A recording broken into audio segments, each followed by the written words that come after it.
Hi friends, ನಮಸ್ತೆ. ಎಲ್ಲರೂ ಹೇಗಿದ್ದೀರಾ? ಐ ಹೋಪ್ ಎಲ್ಲರೂ ಚೆನ್ನಾಗಿದ್ದೀರಾ ಅಂತ ಅಂದ್ಕೊತೀನಿ. ನೋಡಿ, ಇಲ್ಲಿ ಬೆಳಗ್ಗೆನೇ ಎಷ್ಟು ಬಿಸಿಲು ಬರ್ತಾಯಿದೆ ಮನೆ ಒಳಗಡೆ ಅಂತ. ಈಗ ನಾನು ಪಾತ್ರೆ ಎಲ್ಲ ಬೆಳಗ್ಗೆ ತೊಳೆದು ಆನಂತರ ಸ್ವಲ್ಪ ರೈಸ್ ಮಾಡಿಟ್ಟಿದ್ದೀನಿ. ಆದರೆ ರಾತ್ರಿ ಸಾಂಬಾರು ಇತ್ತಲ್ಲ, ಅದಕ್ಕೆ ಅಂತಲೇ ಮಾಡಿಟ್ಟಿದ್ದೀನಿ. ಬೇಕಿದ್ದರೆ ಒಗ್ಗರಣೆ ಮಾಡ್ಕೊಳ್ಳೋಣ ಅಂತ ಅಂದ್ಬಿಟ್ಟು ಸ್ವಲ್ಪ ಇವತ್ತು ನಾನು ಯಾರ್ದೋ ಬೇರೆಯವ್ರ ಮನೆಗೆ ಒಂದು ವಿಸಿಟ್ ಕೊಡೋಕ್ಕೆ ಅಂತ ಹೋಗ್ತಾಯಿದ್ದೀನಿ. ಅದಕ್ಕೆ ನಾನು ರೆಡಿ ಆಗಬೇಕು. 7 ಗಂಟೆಗೇ ಇಷ್ಟು ಕೆಲಸ ಮಾಡಿ ರೆಡಿ ಆಗ್ತಾಯಿದ್ದೀನಿ.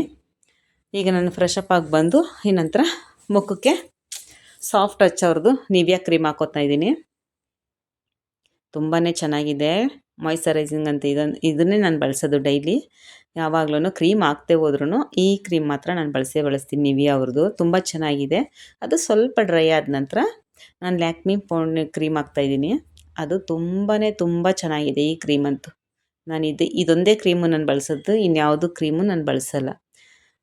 ಅದು ಅನ್ನೆಸೆಸರಿ ಬೇರೆ ಕ್ರೀಮ್ಗಳಿಗೆಲ್ಲ ದುಡ್ಡಂತೂ ನಾನು ವೇಸ್ಟಾಗಿ ಖರ್ಚು ಮಾಡಲ್ಲ, ನನಗಿಷ್ಟನೂ ಇಲ್ಲ. ಅದು ಅಲ್ಲದೆ ಈ 2 ಕ್ರೀಮ್ ಮಾತ್ರ ಕಂಪಲ್ಸರಿ ಬಳಸ್ತೀನಿ. ಬೇಕು ಅಂದರೆ ಫೇರ್ ಆ್ಯಂಡ್ ಲವ್ಲಿ, ಯಾವಾಗಾದರೂ ಒಂದಿನ ಫೇರ್ ಆ್ಯಂಡ್ ಲವ್ಲಿ ಹಾಕ್ತೀನಿ ಅಷ್ಟೇ.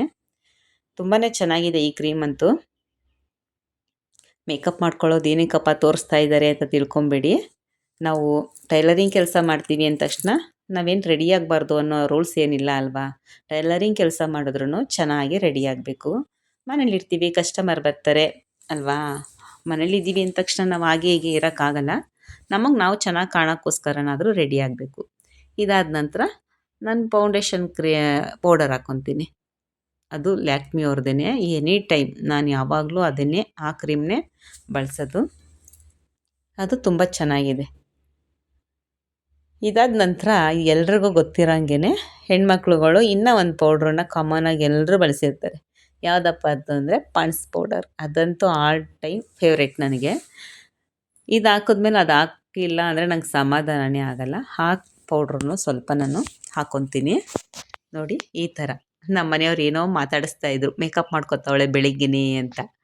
ಅವ್ರಿಗೂ ಗೊತ್ತಲ್ಲ ಹೋಗಬೇಕು ಅಂದ್ಬಿಟ್ಟು 7:15ಗೆ ಹೊರಡಬೇಕು ಅಂತ ಅಂದ್ಬಿಟ್ಟು ನಾನು 7 ಗಂಟೆಗೇ ಅಷ್ಟು ಕೆಲಸ ಮಾಡಿ ಬಂದು ನಾನು ರೆಡಿ ಆಗ್ತಾಯಿದ್ದೆ. ಅದಕ್ಕೆ ಹೋಗಿ ಬಂದು ನೋಡ್ತಾ ಇದ್ರು ನಮ್ಮ ಮನೆಯವರು.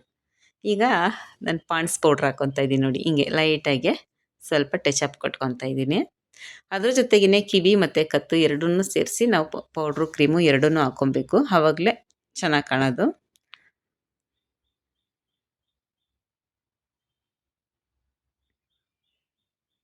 ಹೆಣ್ಮಕ್ಳಿಗೆ ಮೇಕಪ್ ಮಾಡ್ಕೊಳ್ಳೋದು ಅಂದರೆ ತುಂಬಾ ಇಷ್ಟ. ಎಲ್ಲ ಹೆಣ್ಮಕ್ಳಿಗೂ ಅಷ್ಟೇ ತುಂಬಾ ಇಷ್ಟ.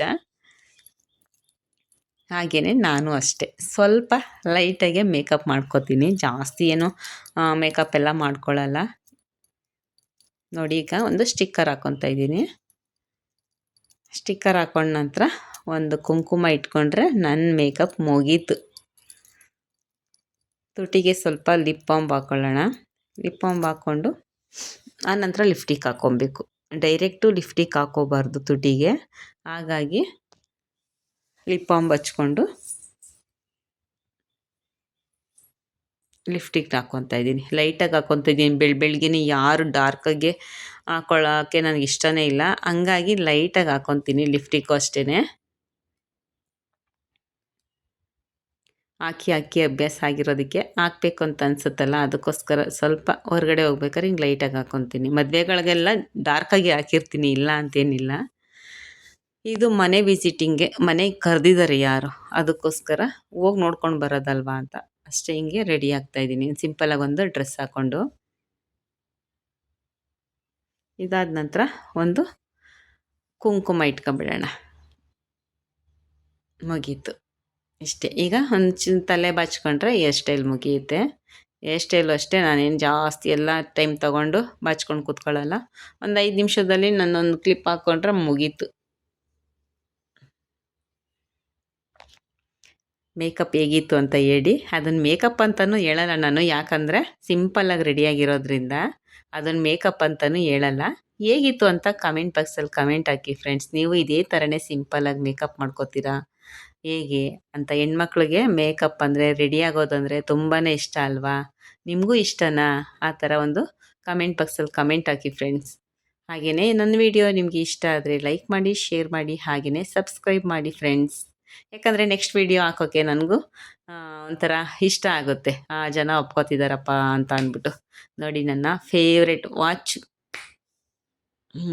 ಬಳೆ ಹಾಕ್ಕೊಂಡೆ, ಹಾಗೆಯೇ ಉಂಗುರ ಹಾಕ್ಕೊಂಡು ಆ ವಾಚ್ ಅಂತೂ ಎಲ್ಲೋದ್ರೂ ಕಟ್ಕೊತೀನಿ. ನನ್ನ ಫೇವ್ರೆಟ್ ವಾಚ್ ಅದು. ಇನ್ನು ಎರಡು ವಾಚ್ ಇದೆ. ಅದಕ್ಕಿಂತ ಜಾಸ್ತಿ ಇಷ್ಟಪಡೋದೇ ನಾನು ಈ ರೆಡ್ ಕಲರ್ ವಾಚ್ನ ಇಷ್ಟಪಡ್ತೀನಿ. ನಾನು ತುಂಬಾ ಇಷ್ಟಪಟ್ಟು ತೊಗೊಂಡಿರುವಂಥದ್ದು. ರೆಡಿ ಆಯಿತು ನನ್ನ ಮೇಕಪ್. Thank you. ಇದೆಲ್ಲ ಮುಗಿಸ್ಕೊಂಡು ಬರ್ತೀನಿ.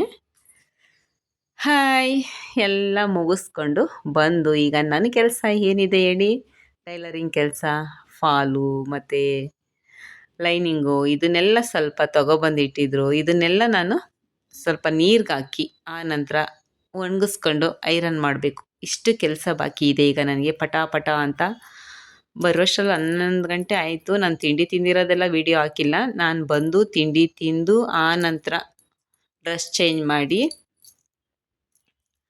ನೀರಿಗೆ ಹಾಕ್ತಾಯಿದ್ದೀನಿ ಲೈನಿಂಗ್ನೆಲ್ಲ. ಇದೆಲ್ಲ ಆರಕ್ಕೆ ಹಾಕ್ಬಿಟ್ರೆ ನಾನು ಜಿಗ್ಜಾಗ್ ಮಾಡ್ಕೊಳ್ಳೋವಷ್ಟರಲ್ಲಿ ಆ ಕೆಲಸ ರೆಡಿಯಾಗಿರುತ್ತೆ ಐರನ್ ಹಾಕ್ಕೊಳ್ಳೋಕ್ಕೆ ಅಂತ. ನೋಡಿ, ಟೈಲರಿಂಗ್ ಕೆಲಸ ಅಂದರೆ ಸುಮ್ಮನೆ ಅಲ್ಲ, ಎಲ್ಲ ಥರನೂ ಕೆಲಸ ಮಾಡಬೇಕು. ಹುಕ್ಸ್ ಹಾಕೋದು, ಎಮಿಂಗ್ ಮಾಡೋದು, ಪ್ರತಿ ಒಂದು ಕೆಲಸನೂ ಟೈಲರಿಂಗ್ ಕೆಲಸದಲ್ಲಿ ಕಲ್ತಿರಬೇಕು. ಕಲ್ತಿದ್ರೇ ಎಲ್ಲ ಮಾಡೋಕ್ಕಾಗೋದು. ಕಲೀಲಿಲ್ಲ ಅಂದರೆ ಏನೂ ಆಗೋಲ್ಲ. ನಾನು ನೀರಿಗೆ ಏನಕ್ಕಪ್ಪ ನೆನೆ ಹಾಕ್ತೀನಿ ಅಂದರೆ, ಬ್ಲೌಸ್ನ ನೀರಿಗೆ ಹಾಕಿದ್ಮೇಲೆ ಅದು ಸಿಂಕ್ ಆಗೋ ಬದಲು ಮೊದಲೇ ಸಿಂಕ್ ಆಗಿಬಿಟ್ರೆ ಆನಂತರ ನಾವು ನೀರಿಗೆ ಹಾಕಿದ್ರೂ ಏನೂ ಆಗೋಲ್ಲ. ಅದಕ್ಕೋಸ್ಕರ ನಾನು ನನ್ನ ಟೈಮ್ ವೇಸ್ಟ್ ಆದರೂ ಪರವಾಗಿಲ್ಲ ಅಂತ ಈ ಕೆಲಸ ಮಾಡ್ತೀನಿ. ಲೈನಿಂಗು ಫಾಲು ನೀರ್ಗಜ್ಜಿ ಹಾಕಿನೇ ಐರನ್ ಮಾಡಿ ಆ ನಂತರ ಬ್ಲೌಸ್ ಕಟ್ಟಿಂಗ್ ಮಾಡ್ತೀನಿ. ಈಗ ಒಂದು 5 ಸೀರೆ ಇದೆ. ಇದನ್ನು ಚಕ ಚಕ ಅಂತ ನಾನು ಜಿಗ್ಜಾಗ್ ಮಾಡಿಬಿಡ್ಬೇಕು. ಇದನ್ನೆಲ್ಲ ಜಿಗ್ಜಾಗ್ ಮಾಡಿ ರೆಡಿ ಇಟ್ಟರೆ ಫಾಲ್ ಹಾಕೋಕ್ಕೆ ಸುಲಭ ಆಗುತ್ತೆ ನನಗೆ. ಮತ್ತು ನೆಕ್ಸ್ಟು ಬ್ಲೌಸ್ ಕಟ್ಟಿಂಗ್ ಮಾಡಬೇಕು. ಅದಕ್ಕೋಸ್ಕರ ಜಿಗ್ಜಾಗ್ ಮಾಡೋದೂ ಅಷ್ಟೇ.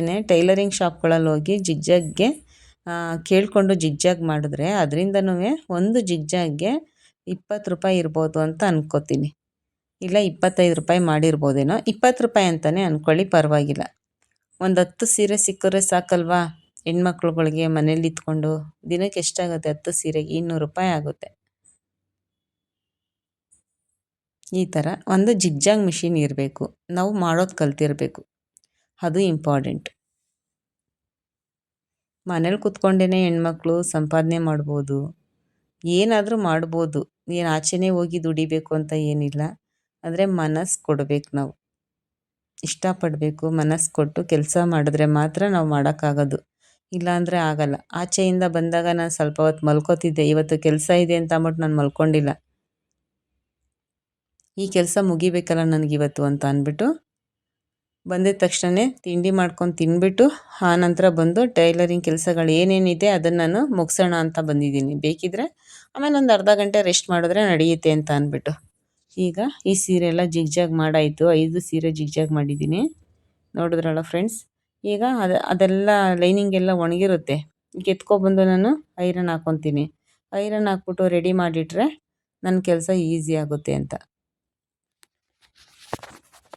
ನಿಮ್ಗೆ ಯಾರಿಗಾದರೂ ನನ್ನ ವಿಡಿಯೋ ಇಷ್ಟ ಆದರೆ ಲೈಕ್ ಮಾಡಿ, ಶೇರ್ ಮಾಡಿ, ಹಾಗೆಯೇ ಸಬ್ಸ್ಕ್ರೈಬ್ ಮಾಡಿ ಫ್ರೆಂಡ್ಸ್.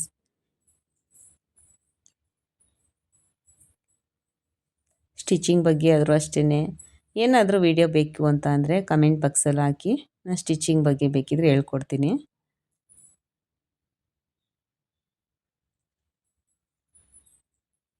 ನೋಡಿದ್ರಲ್ಲ, ಏನೇ ರಿಂಕಲ್ಸ್ ಇದ್ರೂ ನಾವು ಐರನ್ ಮಾಡಬೇಕಾದ್ರೆ ಸರಿ ಮಾಡ್ಕೊಂಡು ಐರನ್ ಮಾಡಿ ಎತ್ತಿಟ್ಕೊಂಡ್ರೆ ನಾವು ಫಾಲ್ ಹಾಕಬೇಕಾದ್ರೆ ಯಾವುದೇ ರೀತಿ ಹಿಂಸೆ ಅನಿಸಲ್ಲ. ಸ್ವಲ್ಪ ಸೈಡಲ್ಲಿ ಆ ಥರ ರಿಂಕಲ್ಸ್ ಬರುತ್ತೆ ನಾವು ನೀರಿಗೆ ಹಾಕಿದ್ಮೇಲೆ. ಏನು ಡೈರೆಕ್ಟಾಗಿ ನಾವು ಯಾರಿಗೆ ಫಾಲ್ ಹಾಕ್ತೀವಿ ಅಂತಾನೆ ಇದೇ ಥರನೇ ಸ್ಯಾರಿನಲ್ಲೂ ಆಗೋದು. ಆವಾಗ ಎಲ್ಲ ಒಂಥರ ಕಚ್ಚ ಪಿಚ್ಚಿ ಕಾಣುತ್ತೆ, ಒಂದೇ ಸಲನ ಮುಗಿದೋಗುತ್ತೆ.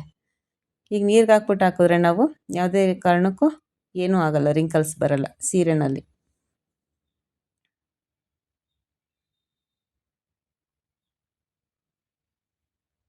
ಜಾಸ್ತಿ ಹೀಟ್ ಮಾಡ್ಕೋಬಾರ್ದು, ಲೈಟಾಗಿ ಹೀಟ್ ಮಾಡಿಕೊಂಡು ಐರನ್ನ ನೋಡ್ಕೊಂಡು ಹಾಕೊಬೇಕು.